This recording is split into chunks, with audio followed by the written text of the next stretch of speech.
শুনো এখানে এসে আমাকে বলে গেল ভাগাও ভাগাও কেউ না এটা আমরা বলি না না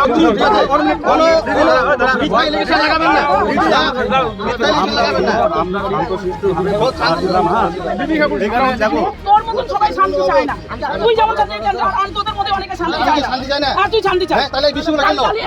আমরা যখন এখানে কথাটা কি বলছিস আমাকে বল কোন টন্টু? টন্টু তোদের কোথায়? খুদে বসে টন্টু কোথায়? তোদের বাতা খুলে দিবে এটা ফালতু কথা বলে এটা মিথ্যা সরাসরি মিথ্যা এটা বলছেন সরাসরি মিথ্যা কথা বলতেছে এসব কোনো কথাই হয় নাই মিথ্যা ইলেকশন লাগানো হচ্ছে এটা টোটাল মিথ্যা ইলেকশন কোনো কথাই হয় নাই টোটাল মিথ্যা ইলেকশন এইসব কোনো আপনারা সবাই শাস্তি আছেন মিথ্যা ইলেকশন লাগানো আপনাদের টোটাল মিথ্যা কথা এটা টোটাল একদম সরাসরি মিথ্যা এই দেখেন সবার সামনে